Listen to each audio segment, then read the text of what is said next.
I very much warmly welcome you to this event organized by Public International Law Research Group, Brunel University, London. I am Professor Javaid Rehman, Professor of International Human Rights Law at Brunel Law School. I'm also the United Nations Special Rapporteur on the human rights situation in the Islamic Republic of Iran.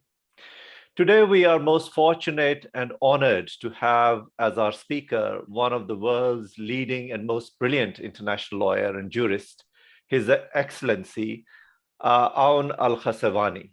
His Excellency is the former Prime Minister of Jordan. He was a judge at the International Court of Justice between year 2000 and 2011 and served as its Vice-President between year 2006 and 2009.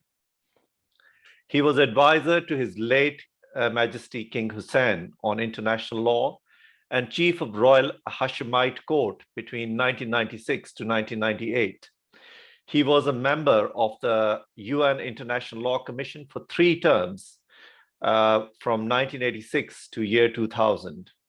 He was a member of the former UN Subcommission on the Prevention of Discrimination and the Protection of Minorities between 1982 to 1993, and he served as its chairman and special rapporteur on forcible population transfer.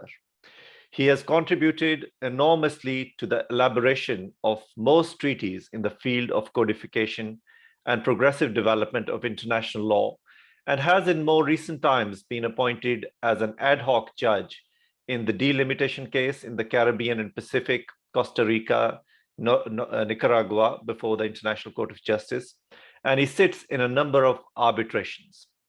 His Excellency is a very good friend of Brunel University, having previously visited the law school and Brunel University on a number of occasions. He will be speaking to us this afternoon on the exciting subject of and presenting his thoughts and reflections on the International Court of Justice, achievements and challenges. After the lecture, we will have brief question and answer session. So without further delay, I hand over the floor to His Excellency for his lecture. Thank you. The floor is yours, Your Excellency.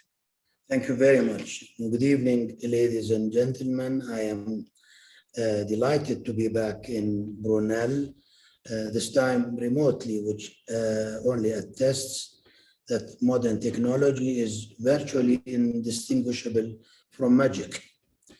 And I wish at the outset to express my gratitude to Professor Javaid Rahman, my old friend, or perhaps I should rephrase this, my dear friend of old standing, for the invitation and his kind words, and I also to his colleagues, Dr. Solon and Dr. Hobbs, for the excellent preparations. Considering the time constraints, I shall start by advancing the confident and easily verifiable proposition that no matter how one appreciates the achievements of the International Court of Justice and by what criteria, one would agree that they are impressive and substantial in terms of their contribution to international law and to the maintenance of international peace, which is the main aim of the United Nations. Of course, this statement needs some nuancing, and I'll come to that a bit later. On the other hand, the challenges facing the court are myriad. They stem mostly from the fundamental changes in international life and international law. Obviously, the court does not exist in splendid isolation, and I am reminded by a statement made 5 centuries ago by Al-Sha'rani, who was a 16th century jurist. He said, "The wisest of men are those who can best interpret their times." And we live in turbulent times, times of perplexity, where international law, once celebrated as the great civilizer of nations, is giving way to cynicism, to power politics, on the 19th century model to unprecedented inequality within nations and among nations, with all the temptations this carries, and to the rise of religious extremism in all religions, with some people ominously and assiduously working to bring about an end to the world as an eschatological fulfillment of promises of salvation. When that happens, it's not going to be a very pretty scene. Mentioning these developments, and the litany is much longer, it's neither my intention to change this lecture into a State of the World address or to suggest that the court can reform the world, but simply to point out the implications of these developments on international law and by necessary linkage to the court. Let me go back to the achievements. We always start with the good news. The court has rendered over 130 judgments. Each one of these judgments and opinions is well reasoned, closely argued, and meticulously prepared. As you know, each judge prepares a separate note on the pertinent issues identified by the court with the assistance of a small but highly competent secretariat or registry, headed in my time by Monsieur Philippe Bourguer, who is a distinguished jurist in his own right. These notes are all opened at the same time to preclude any notion that there had been any influence on individual judges. The whole bench, except where a case is decided in a chamber, goes into deliberations, and once a majority is discerned by the sitting president, a drafting committee is formed of 2 or exceptionally 4 members, headed by the president. The drafting committee then presents a first draft, which is circulated to the court, and written comments are invited. This is followed by a first reading, where every paragraph is read aloud and debated. A second reading follows before a vote is taken. While the court strives, if possible, for unanimity, judges may enter dissenting or separate opinions or declarations. It is difficult to think of a more solid foundation on which judgments or opinions can be constructed.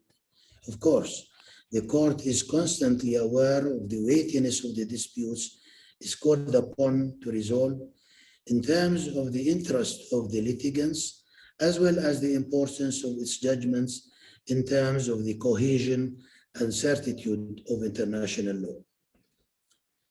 Does the court make mistakes? The answer is yes, and not too rarely. Only celestial courts, I should rephrase this by saying only the celestial court is the only one that does not. I have written a number of dissenting opinions during my time on the court. In the aerial incident of 10 August 1999, Pakistan and India, the first case I sat on, and in the application of the Convention on the Prevention and Punishment of the Crime of Genocide, Bosnia and Herzegovina, and Serbia, Montenegro, in the Ahmadu Saidu Diallo, that's the Republic of Guinea and the Democratic Republic of the Congo, the DRC. I wrote that opinion jointly with Judge, later President Yusuf, and in the pulp mills on the river Uruguay in Argentina and Uruguay, again jointly with Judge Sima, and in other cases. While I make no great claims to infallibility, at least not yet, I still think after all those years that I was right, which, applying the logic of Mardikian dichotomy, must mean that the court was wrong. Let us take Ahmadu Saidu Diallo as a case study. Mr. Diallo's companies, of which he was the sole gérant and associé, were incorporated in the Democratic Republic of the Congo. The case was brought to the court in 1998 as a matter of diplomatic protection. As an investor, he was not shielded by bilateral investment, by a bilateral investment treaty. When there was a regime change, it used to be called a coup d'etat in the DRC. Diallo had been a resident of the DRC for 32 years. He was, and I quote, despoiled of his sizable investments, businesses, movable and immovable property, and bank accounts, and then expelled. The judgment was delivered 12 years after the commencement of the proceedings, and the court, applying the standard in Barcelona attractions, in what may be termed one-size-fits-all, refused to uphold his claims for compensation in lieu of the expropriation. Notwithstanding the enormous difference between that celebrated case where there was a multitude of shareholders, and again I quote, separated from the company by numerous barriers, and who therefore cannot be identified with it, and the Diallo case, where he was practically the company. Furthermore, in Barcelona traction, there was a triangular relationship, the company, the shareholders, and the host state. In Diallo's case, the company itself was incorporated in the DRC, the host state. I have no wish, given the constraints of time, to delve further into that case. And I invite those among you who are interested to read the judgment and my joint dissenting opinion with Judge Yusuf, as well as the declarations by other judges. Suffice it to say that Diallo brings to the forefront a dichotomy between the standard of international law that the court has upheld, but which are lower than the standard of international investment law, where states accepted a wholesale abandonment of their sovereignty in an attempt to attract foreign investors, who now enjoy much more rights under the exponentially rising BITs than would have been available to them under customary international law. Here, ladies and gentlemen, we discern a challenge to the court. In a sense, we have two parallel systems, one ensconced in public international law, the other a hybrid system, a melange, if you like, of commercial law, which is private law, intruding into public law. In other words, a law for states and a law for corporations, a law for the rich and powerful and a law for the poor. Let me turn to another point.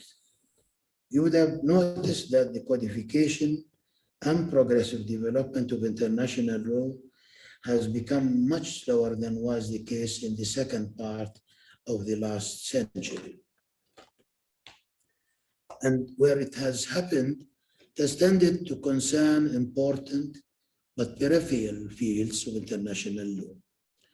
A well-known exception is the topic of international responsibility, where it was mostly due to the heroic efforts and the brilliance of the late and lamented James Crawford that the topic was codified in the form of articles and not in a binding treaty.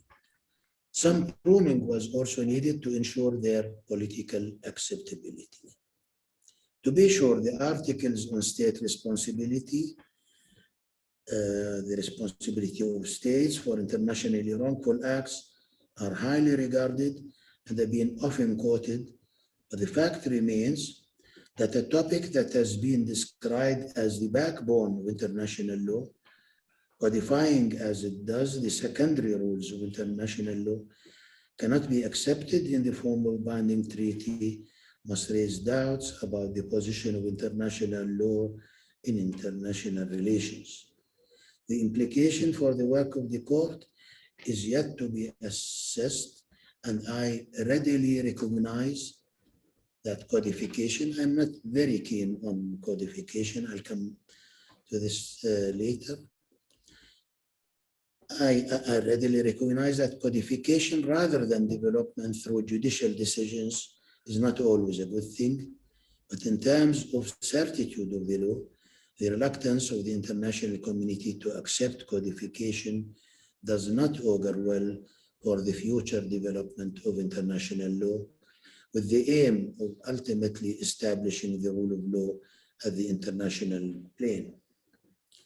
Another development also in the field of codification and progressive development is worthy of mention, namely the law of the non-navigational uses of international water courses. The problem there is that the International Law Commission opted for what was called an umbrella convention containing the general elastic rules, namely equitable utilization on the one hand, and the prevention of appreciable or significant harm on the other, to be supplemented by watercourse agreements. The rationale being that each watercourse has its own physical characteristics such that it would be impossible to prepare detailed substantive rules applicable, as it were, across the board. This was the very opposite of the approach taken in the codification of the law of the sea, notwithstanding that no two states in their physical configuration regarding the sea are the same. Again, the approach in watercourses raises a question about the potential implications of the broad and conflicting substantive rules on judicial decisions, including by the court. Question arose in the pulp mills case in Argentina and Uruguay. What was at issue in that case was the conflict between the right of a state to develop its natural resources on the one hand, and I readily recognize that this is one of the most basic rights of the state, in the right of survival in many ways, and the right of another state to be free from harm, in this instance, environmental harm, in accordance with the principle sic utero tu ad alienum, sic utore tu ad alienum non laetus. You will recall that in Lac Lano in the 1950s, case between France and Spain, the prohibition of harm was applied strictly. Since then, there has been a tendency to try admitting more the possibility of harm in the name of development and providing compensation. In other words, to exonerate effectively states of responsibility as long as a form of compensation is made, or in that case, a declaration constituting appropriate satisfaction. Again, I would invite you to look at my joint dissenting opinion, and let me say I'm not using this opportunity to make free propaganda for myself. That opinion was written with Judge Seema, where we pointed out that the necessary functional link between procedural and substantive obligations was not given due regard by the court. And further, that in scientifically complex and fact-intensive cases, the court's traditional methods of collecting evidence were not adequate. I must add in this case that the applicable treaty, being the 1975 treaty between the two states, preceded the adoption of the Convention on the Law of Non-Navigational Uses of International Water Courses. And furthermore, that this problem concerns a fundamental issue of our times, namely environmental protection, is likely to recur. I can only express the hope that this obvious and direct challenge will be addressed by the court. This then is an overview of the achievements of the court and the challenges before it. Of necessity, this overview is selective and general in nature. You will have noticed that some of those challenges can be met by the court without even need to change statute, as is the case with bulk bills. Others are indirect and stem from the developments in the international scene, whether from the exponential rise of bilateral or regional investment treaties, where the concepts of public international law are selective and mixed with private law concepts, thus creating two parallel systems as illustrated by the Dialog case, or from the reluctance of the international community to accept greater commitment to international law with a resultant loss of certitude in law. The ramifications on the work of the court is yet to be tested. To its credit, the court has largely met the challenge of politically sensitive questions where issues of state responsibility arise. And things, for example, of the case concerning military and paramilitary activities in and against Nicaragua and the United States, or the case of all platforms, the Islamic Republic of Iran versus the United States, as well as the BUL opinion. On the other hand, its record on the genocide case does not represent with great respect to the zenith of jurisprudence, as I explained in my strong dissent in that case. On the whole, the court has consistently produced coherent jurisprudence that has been accepted by the great majority of members of the United Nations and continues to do so at a time of tumult, moral ambivalence, and intellectual perplexity. Thank you very much. Thank you very much, Your Excellency. Thank you for this most enlightening and most useful lecture. I think we have all learned a lot. Certainly, I am much wiser, and I have learned a lot about the issues and the perspective of a judge of the World Court.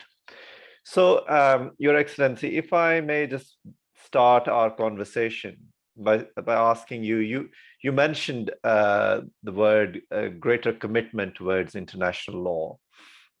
Now, the question for us is, how can we make the court more attractive for the resolution of international disputes? We have, as you rightly pointed out, this is a tumultuous time in world politics and in areas where there is imminent conflict.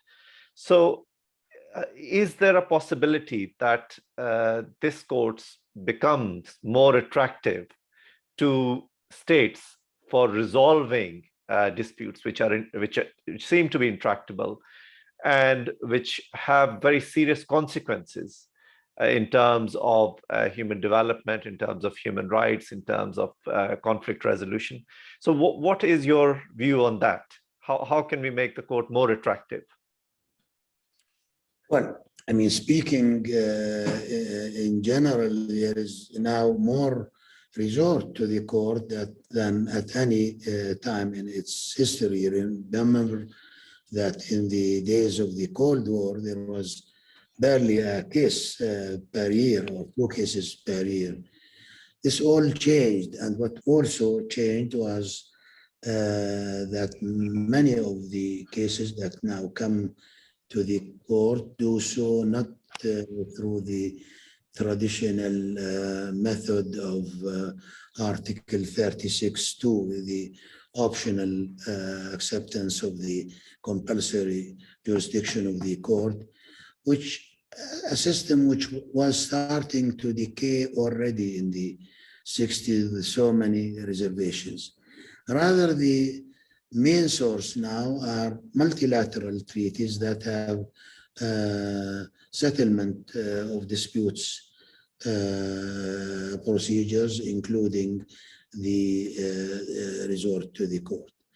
So, speaking in general, the court has been dealing with and very successfully with cases of delimitation. Let me give you an example.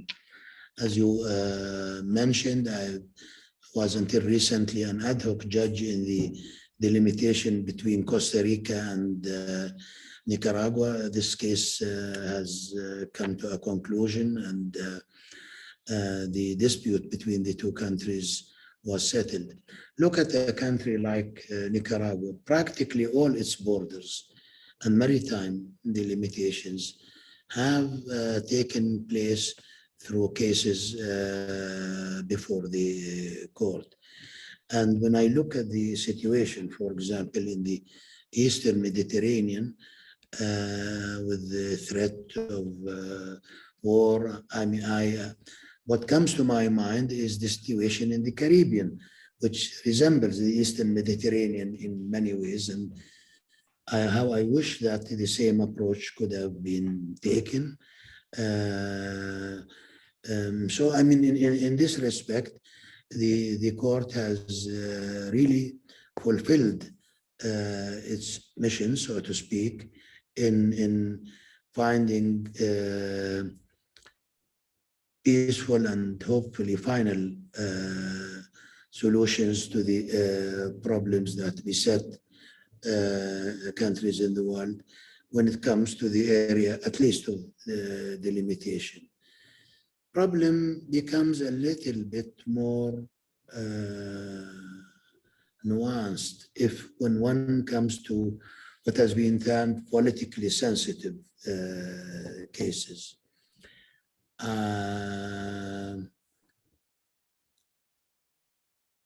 And here it is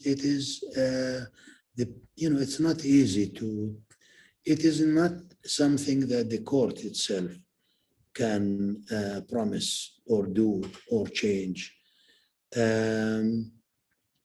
As I was talking just before we started with Dr. Solomon, I have come to the conclusion that human race is condemned to repeating its mistake every 50 years or so. I mean, let's not forget that the permanent court was born out of the miseries of the First World War and the ICJ of the Second World War, but giving in to imperial hubris, to the ease of resorting to power, all these things have naturally led to states, and usually states, major powers that should be, in a sense, the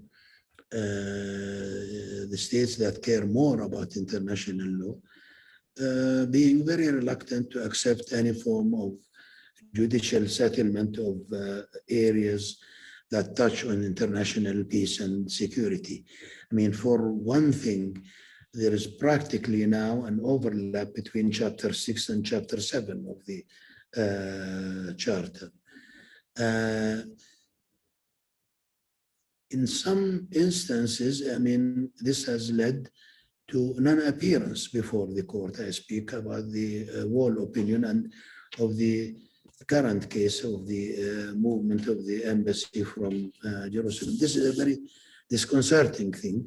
And there are other examples, but not with respect to the court. You are aware of the arbitration in the South China Sea, where China refused to participate. This problem is worthy of study, and the question arises as to whether non-appearance should carry an entitlement to damages. It is not yet decided, and maybe there will be a party that will apply to seek damages on account of the non-appearance of the other party. There are other instances. I have here a number of them while I was preparing my notes for the for this lecture.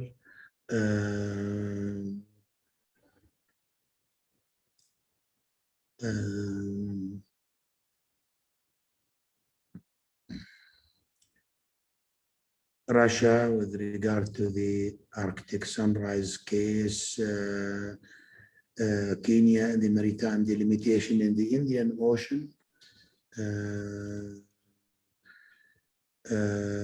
relocation of the United States Embassy in Jerusalem. This led one commentator, Singh, to describe the state of affairs as a resurgence of non-participation. And the Committee of the International Law Association on the procedure of international courts and tribunals declared that the problem of default or non-participation has again become topical. So I mean, the court, for example, can, may I use this term, endear itself more by updating its methods with respect to fact-finding, as was the case in pulp mills. But it cannot really generate political will on the part of states if they are reluctant to come to the court. These are the times we are living in, and we can only hope for the better. Thank you very much, Your Excellency. This was most helpful. Now, if I could just ask a follow-up question, which I'm sure many of our colleagues and students would be interested in, is how much would you say that the ICJ is truly international, taking into account, you know, the cultural and civilizational aspects? How do you see that? Does ICJ represent the interests of the world community, or you know, there is factionalism in there? And perhaps leading on to that, and wearing my hat as a human rights lawyer, we now have a trend of having quite a number of regional courts. And as you would know, we have now a statute for the Arab Court of Human Rights. We have well-established European Court of Human Rights. We have African Court of Human Rights. So do you see a trend towards regionalism as opposed to internationalism? So blended in my questions, there are in fact two questions. One is the internationalization of ICJ. Does it reflect international law in its true sense?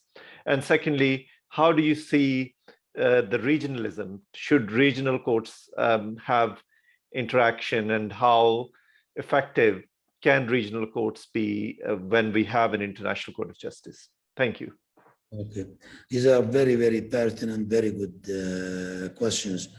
Of course, I mean, the idea at the time of the creation of the court was that it should, that membership should represent the main legal systems of the world.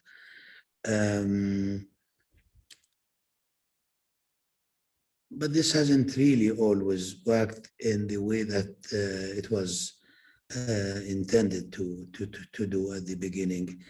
Let me give you an example. Asia is the most numerous, the largest continent, and with the disintegration of the Soviet Union, so many states, you know, the stands have been added to the so-called Asian group, as well as islands in the Indian and the Pacific Ocean. It is by convention. I mean, there are 3 judges who should come from Asia. And when you consider the cultural heterogeneity in Asia, I mean, you have the Islamic, the Buddhist, and the Hindu, the Japan, and China. I feel that it is underrepresented. On the other hand, the group known as the Western European and other states, this is a group that includes the United States, Canada, Australia, and New Zealand, and others probably, has, I think, 5 judges. And there was something called the Eastern European group, which I can't remember now, but 2 or 3. But effectively, the Eastern European group has been dissolved. Most of the countries of the so-called socialist camp in Eastern Europe are practically now incorporated into Europe. So there is an imbalance. The other problem is that while we come from different cultures and continents, most of the judges have been educated at the same universities, mostly in the UK. I mean, when I was on the court, 4 of the judges were all from Cambridge. I am, and I noticed that there was a hiatus, if you like, between the legal systems from they came, and so the idea that it should that the main civilizations and legal schools should be represented is really more of a, I don't want to use strong words, but has not lived up to the promise. Still, I mean, lawyers, I mean, I sometimes think that if Marx should have said, lawyers of the world unite, probably the world would have been much better than it is now. There is a common culture, and the court has been accused of being conservative. I also don't like these categorizations of conservative and revolutionary, and life is much more nuanced than that. What matters is whether the court is ready and morally brave to uphold justice. And, I mean, some of the cases I cited really testify to that. The court is also very important in the sense that it's probably the last place in the UN system where someone like me from a small country can effectively participate in the making of international law and can make a difference. With regard to your question about the mushrooming, if you like, of other courts, regional courts, and so on and so forth, this became very much a la mode a few years ago, with prophets of doom and gloom saying, international law is being fragmented. I think the news of the death of international law were greatly exaggerated. The court retains its place. It is quoted and referred to by these courts. Still, I would not underestimate the importance of this cultural political heterogeneity in the world. Many of the assumptions of universal rules assume that for example, that the reprobation for the commission of an internationally wrongful act will be the same across the board. But this is not the case. Look at the question of terrorism. A terrorist to someone is a hero to another person. So this is a problem. There are no magical solutions to it. These courts, I don't know much about the African court. I know a little, but unfortunately, I don't think that the Arab Court of Human Rights is functioning at all. well. And ultimately, I mean, it could be very good for the consumer if you have more than one court. I don't think that, I don't worry very much about these things. Thank you very much. Thank you, Your Excellency. This was very helpful. Thank you for elaborating on these questions. Could I now take the opportunity? We have about 20 minutes, so we can possibly take advantage of your presence, Your Excellency, and we could encourage colleagues and students if they can directly ask you a question or two. So the floor is for everybody to ask any questions that you may have. Yeah, please. Can I ask my question? Sorry, and then sorry, Gerard can go. Yeah. Just a quick question, really. Thank you so much, Your Excellency, for your discussion. It's been really quite enlightening. Just following on what Professor Rehman said about the composition of the court and the international versus regional. I just wonder what your thoughts were regarding the gender composition of the judiciary, looking at potential imbalance of men to sort of male to female judges elected to the ICJ, and whether there is a way forward to redress that balance, if you think that it needs redressing. Thank you.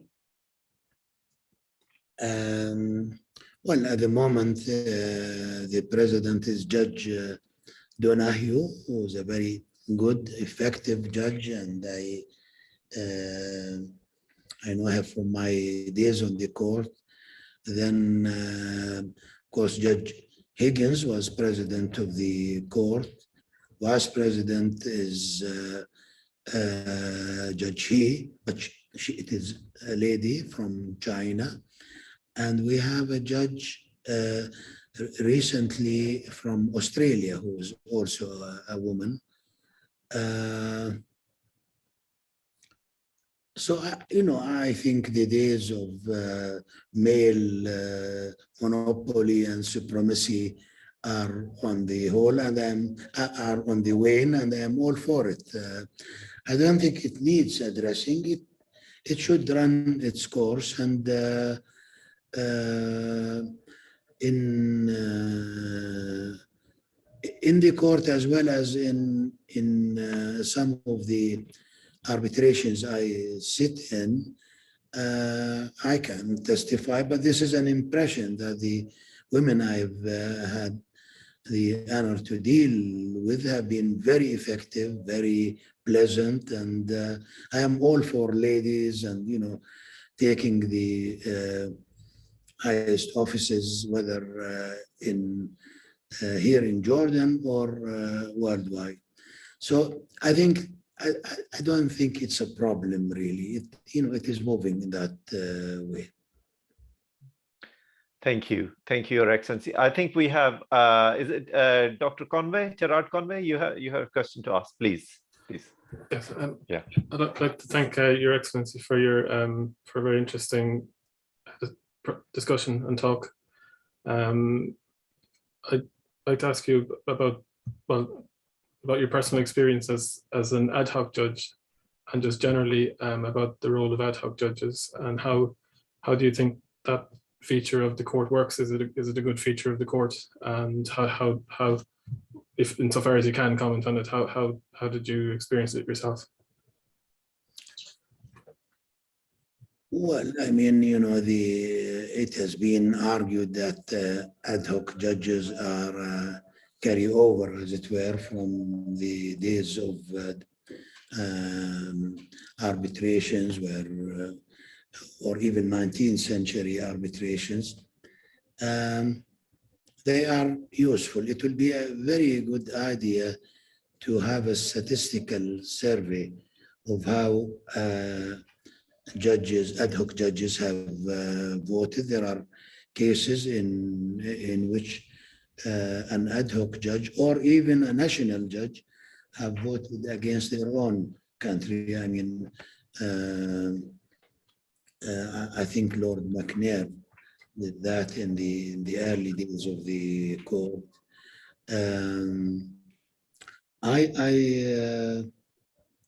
I voted, of course, for the country that appointed me, in Nicaragua, but I think the reasoning speaks for itself. And again, I am not trying to take this opportunity to give free propaganda for myself, but it would be odd if at least an ad hoc judge could not be able to present an argument or a series of logical propositions that are not legally or morally defensible. But why not? By all means. I mean, it has become now fashionable to look at courts and how judges vote, and this is taken to extreme limits in some of the jurisprudential approaches of the Yale School and so on and so forth. But it's worth looking at. I can only assure you that in case of Nicaragua, this is the only ad hoc judgeship that I've had since I left the court. I am, again, I don't make, as I said, great claims to infallibility, but I think I was right in that case. It was a dissent. You have to balance things. On the whole, it gives an assurance, psychological perhaps, to the states before the court, states that have no national on the court, that their point of view, that this is not used against them, and nothing is perfect. But on the whole, I am for the continuation of the position of ad hoc judges in the court. Thank you very much. My name is Daniyal Shakeel. I'm sitting with my colleague, Barrister Chaudhary, and I'm a student of Brunel Law School. His Excellency, thank you very much for your wonderful talk and interesting subject. I would like to know more about the mechanism of the judgment enforcement, particularly where the state don't appear or they challenge the jurisdiction of the ICJ, especially the recent South China case, where they refuse to admit the judgment or the enforcement at all. If Your Excellency can explain, and what's your thoughts are about that and how that can be further improved. I am sorry, I didn't hear what you said. Which case were you referring? South China case versus other states, seven states. The South China C1. Which one? South China. South China was not before the United States.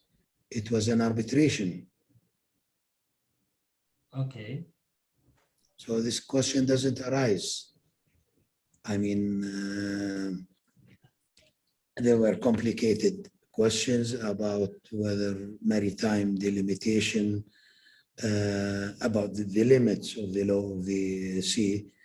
So it is a bit complicated, but it doesn't relate to the ICJ in any way. Okay, but in your opinion, how the enforcement mechanism can be further improved? I still like to know your views about that. I would rather not pass judgment on that case. Let me say that it is not free of controversy, and stop there. All right, thank you. Thank you very much. Thank you. Thank you. Are there any questions from other students? Is there anyone else who wants to ask a question? Oh, yes. Okay, please go ahead. Hi, so this is Jiya. I am an LLM student at Brunel. And this is the first time I do have some basics of international law, but since I started studying about it, I wanted to know, like in almost every book that you read on international law, they say that there's a problem with the implementation of international law, right? So what has ICJ done in terms of improving the implementation over these years? Can you just maybe elaborate a little on that? Yes, of course, there is Thank a you. problem that is innate in the nature of the international community.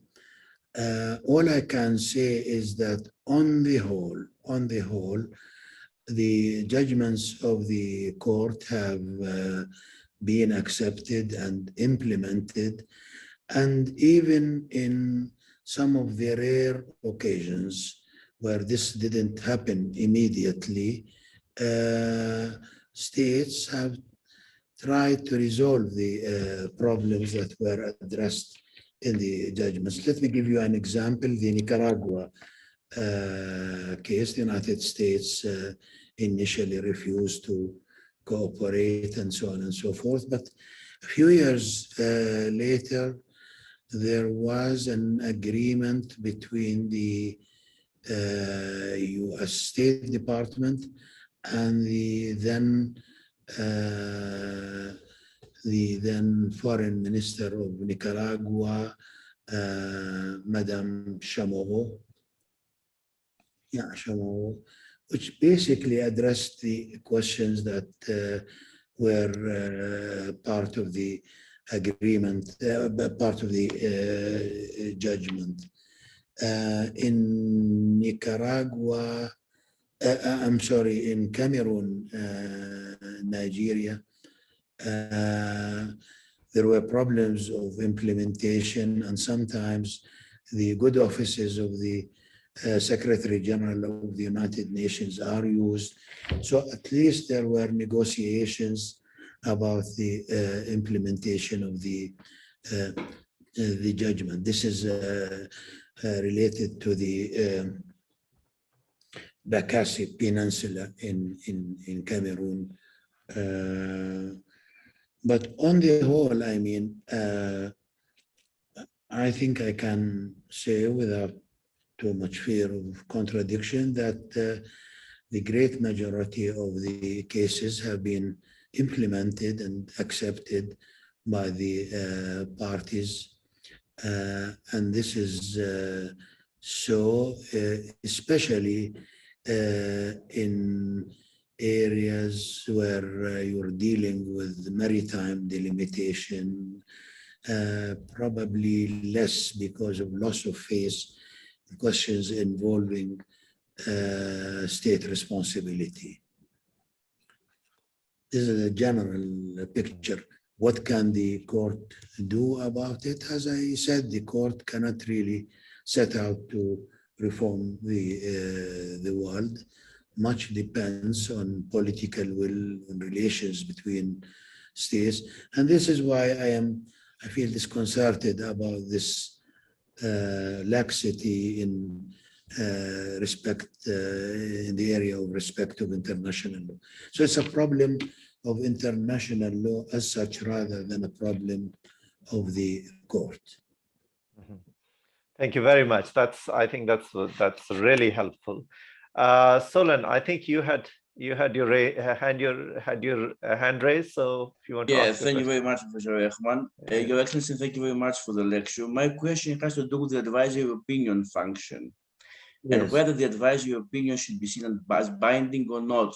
And I take as an example the recent advisory opinion that the court gave regarding Mauritius and the Chagos archipelagos. It was an advisory opinion against the United Kingdom. Some days ago, we see that Mauritius went to the islands and raised the Mauritian flag there, actually disputing the British sovereignty. And the question is, and the Mauritius government said we have every right under international law to do so. At the same time, we know it's an advisory opinion. Formally, it shouldn't be binding on states. And the question is whether indeed we should reinterpret the advisory opinions as in essence being binding, and what are the perils for international law from this? A very good question. There has been a tendency actually to use this route of advisory opinions sometimes to circumvent the jurisdictional obstacles of bringing contentious cases before the court. Is that a good or a bad thing? I mean, much really depends on whether we look at the international system as a static system or whether we look at it as an evolving system with the ultimate aim of the rule of law at the international plane. I mean, stricto sensu, an advisory opinion is an advisory opinion. It carries a lot of weight, but it is not binding. I mean, there is no doubt about this as things stand. But I myself have no problem. I think we are living in the wrong time, at the wrong time. And this is why I quoted Al-Sha'rani, an Egyptian 15th century jurist. The wisest of people are those who can best interpret their times. Our times are not conducive to a greater commitment, compliance with obedience to international law. But as a matter of my personal opinion and nothing more than that, and if we believe that everything that stops growing starts to rot, we should aim for a greater weight to advisory opinions. The advisory, I mean, I sat on the advisory opinion on the wall, and the arguments, the legal arguments that were deployed there were of unparalleled brilliance and beauty. And this cannot mean, it's not binding, and so we don't really, care about it. Ultimately, it always is reduced to one proposition: how much commitment do we think is needed? How much commitment are states willing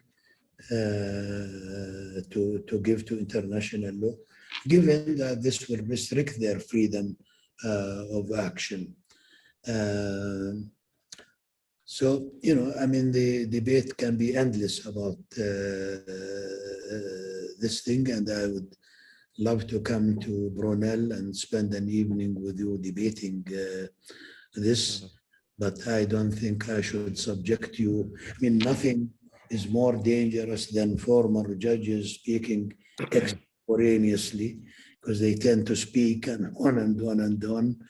And this is something to ponder. This is something to think about, not from a static point of view, but from an overall assessment of the rule of law in the international plane at the times that, in which we are living. Thank you, Your Excellency. We have a hand raised, so please go ahead. Please. Thank you very much, Your Excellency, for this very thought-provoking presentation. I would like to ask you very quickly about the Diallo judgment that you mentioned earlier. I must have read, I read your joint dissenting opinion with great interest. And my question is, apart from the legal reasoning that the court provided for applying the precedent of the Barcelona traction judgment, do you see any perhaps normative or geopolitical reasons for the decision that prevented the court from taking into account these transnational investment and human rights processes that you also mentioned, that would allow the court to take more into account the integration of non-state actors and interests of the international community as a whole, and as a result that did not allow the court to provide the protection of the right to property of Mr. Diallo in that case? Thank you very much. Thank you very much. Again, a very, very good question, and one that one should think a lot about. As you know, the idea of the separate entity of the company is an idea that goes back to 17th or even 16th century mercantile philosophy. And so there is an ideological element in that. Many people would argue that the ships that sailed to the New World and were the forerunners of the colonization of most of the world were not possible had it not been for companies with limited responsibility. So this idea of the separate identity, personality of the company is ingrained in people, especially those who are very conservative. And consciously or subconsciously, they find it difficult to depart from that. Interestingly, there are a number of arbitrations, I can't remember them now, which dealt with this new phenomena of the one-man company.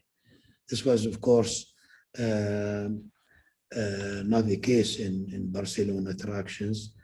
And there is an opinion by Judge Fitzmaurice that I would really highly recommend to you, explaining how this idea of the separate, corporate personality was taken by analogy from domestic law and transplanted to the international plane, and the logical errors that flowed from that.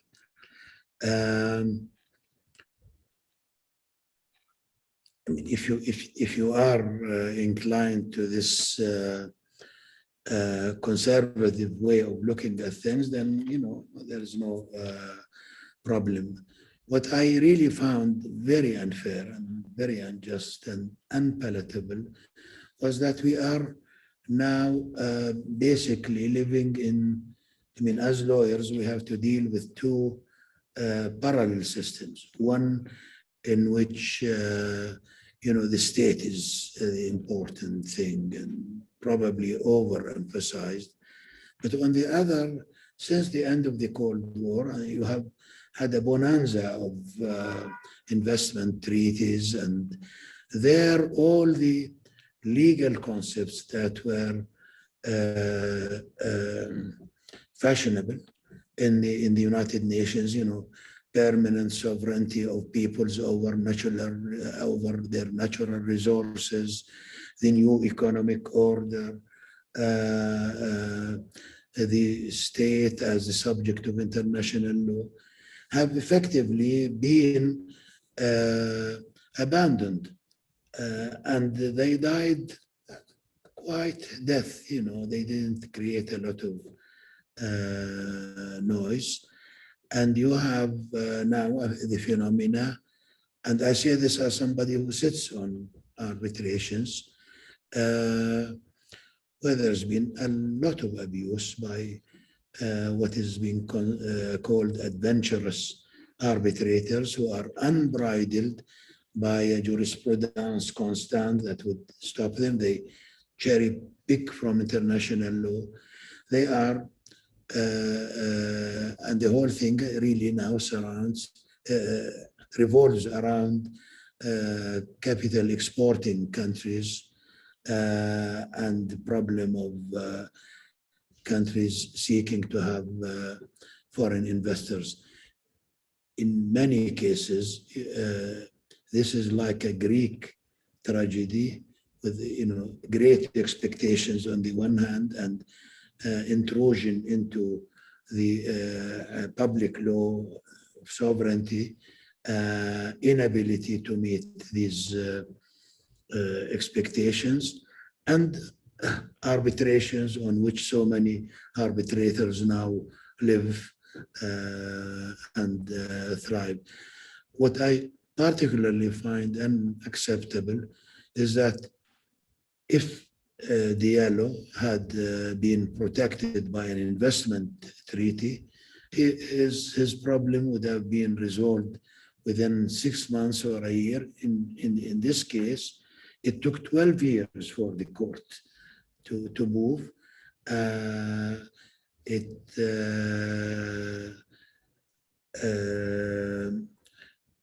He became destitute, he was abused, he was imprisoned, and his state could not